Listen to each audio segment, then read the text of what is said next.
আসসালামু আলাইকুম। ফারিন্স কিচেনের পক্ষ থেকে ওয়েলকাম জানিয়ে শুরু করছি আজকের রেসিপি। চিকেনের যত কাবাব আছে আমার কাছে মনে হয় সবচেয়ে সহজ ও টেস্টি হচ্ছে ফ্রাই প্যানে এই চিকেন কাবাব, আর নাম দিয়েছি ফ্রাই প্যানে চিকেন কাবাব। আর আপনারা যদি মজাদার এই চিকেন কাবাব খেতে চান তাহলে আমার সাথেই থাকুন। যে সকল উপকরণ আমি নিয়েছি সেগুলো আমি একবারে দেখিয়ে দিই। প্রথমে আমি মাংসগুলো কিভাবে কেটেছি তা একটু দেখিয়ে দেই। মাংসগুলো ছোট ছোট কিউব করে কেটে নিয়েছি, আর আমি এখানে হাড় ও চর্বি ছাড়া মাংস নিয়েছি 300 গ্রাম। আপনারা চাইলে এর বেশিও নিতে পারেন। আমি এখানে ফ্যাটানো টক দই নিয়েছি 4 টেবিল চামচ। আপনারা অবশ্যই টক দইটাকে ফেটিয়ে নেবেন। নিয়েছি জিরা গুঁড়া ও গরম মশলা গুঁড়া 2 টেবিল চামচ। নিয়েছি লবণ পরিমাণ মতো, আদা বাটা 2 টেবিল চামচ, রসুন বাটা 2 টেবিল চামচ, শুকনা মরিচের গুঁড়া 2 টেবিল চামচ, হলুদ হাফ চা চামচ, পেঁয়াজ বাটা 1 টেবিল চামচ, কাবাব শিক কাঠি নিয়েছি আমি 4টি। আমি এই কাঠিটাকে 2 ঘন্টার জন্য ভিজিয়ে রেখেছিলাম যাতে মাংসটা ভালোভাবে ঢুকে যায়। লেবুর রস 2 টেবিল চামচ, সয়া সস 1 চা চামচ, তেল পরিমাণ মতো। এখন আমি মাংসটাকে ম্যারিনেট করার জন্য মশলাগুলো দিয়ে দিচ্ছি। দিয়ে দিলাম পেঁয়াজ বাটা, রসুন বাটা, আদা বাটা, লবণ,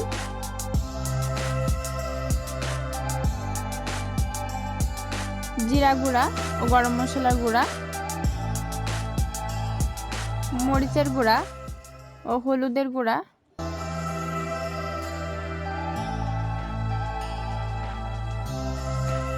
আগে থেকে ফেটিয়ে রাখা টক দই। আপনারা অবশ্যই টক দইটাকে ফেটিয়ে নেবেন। লেবুর রস দিলে মাংসটা খেতে খুবই সুস্বাদু হয়। আপনারা অবশ্যই লেবুর রসটা দেওয়ার চেষ্টা করবেন। দিয়ে দিলাম তেল,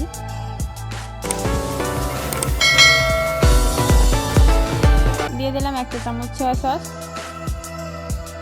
এখন আমি মাংসটাকে ভালোভাবে মাখিয়ে নেব। আমি হাত দিয়ে মাখিয়ে নিচ্ছি যাতে মাংসের গায়ে মশলাটা খুব ভালোভাবে ঢুকে যায়। আপনারা অবশ্যই হাত দিয়ে চেষ্টা করবেন। এখন আমি মাংসটাকে খুব ভালোভাবে মাখিয়ে নিচ্ছি যাতে মাংসটার গায়ে মশলাটা খুব ভালোভাবে ঢুকে যায়। একটা কথা বলে রাখতে চাই ভিউয়ার্স, আপনারা অবশ্যই লেবু রসটা দেওয়ার চেষ্টা করবেন। লেবু রসটা দিলে মাংসটা খুব ভালোভাবে সিদ্ধ হয়ে যায় আর খেতে খুব জুসি হয়, আবার ফ্লেভারটাও খুব ভালো পাবেন। মাংসটার গায়ে যাতে মশলাটা ভালোভাবে ঢুকে যায় সেদিকে আপনারা অবশ্যই খেয়াল রাখবেন। আমি আস্তে আস্তে ভালোভাবে মশলাটা ঢুকিয়ে দিচ্ছি মাংসের গায়ে। আমার মাখানো শেষ হয়ে গেছে। এটা আমি ভালোভাবে মাখিয়ে ঘন্টাখানেক অপেক্ষা করছি। আর হ্যাঁ, এটা ফ্রিজে রাখার কোনো দরকার নেই।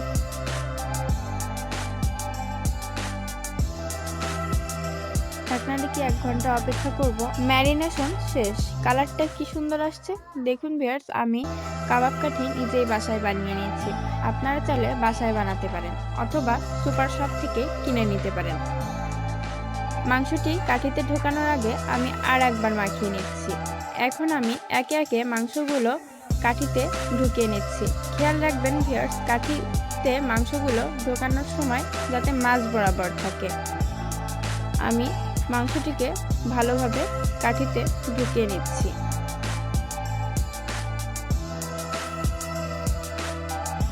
আমার একে একে প্রত্যেকটি মাংস কাঠিতে ঢোকানো হয়ে যাচ্ছে। দেখতে পাচ্ছেন কি সুন্দর কাঠিতে ঢুকে যাচ্ছে প্রতিটি মাংস।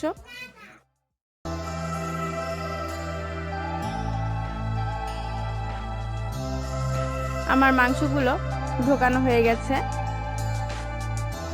দেখুন কি সুন্দর প্রত্যেকটি মাংস ঢুকে গেছে। এখন আমি একে একে প্রতিটি মাংস ঢুকিয়ে নিলাম। আমার 4টা কাঠিতেই মাংসগুলো।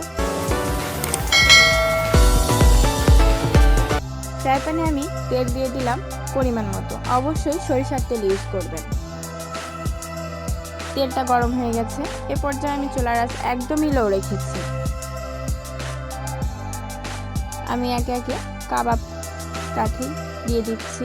আপনারা বলতে পারেন কেন আমি এই পর্যায়ে চুলার আঁচ একদম লো রেখেছি। ভিউয়ার্স, এটা বলে বোঝানোর কোনো বিষয় না।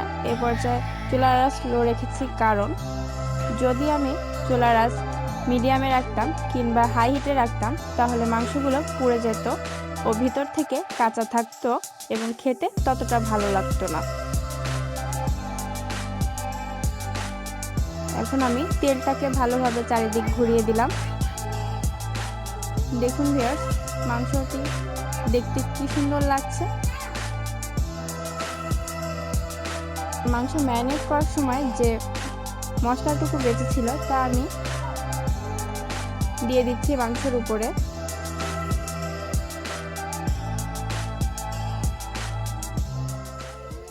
যাতে মাংসের গায়ে মশলাটা ঢুকে যাচ্ছে।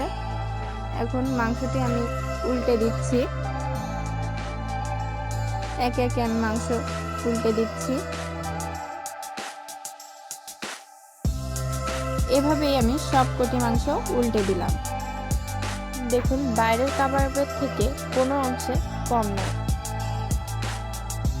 গায়ে একটু পোড়া পোড়া ভাব হয়েছে। আমি আপনাদেরকে পরিবেশনের সময় দেখিয়ে দেব মাংসটি কতটা সুন্দর হয়েছে ও কতটা ভালোভাবে সিদ্ধ হয়েছে।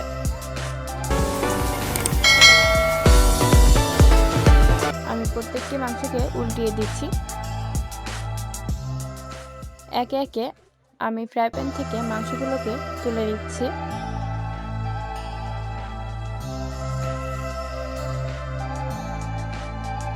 এখন পরিবেশনের পালা।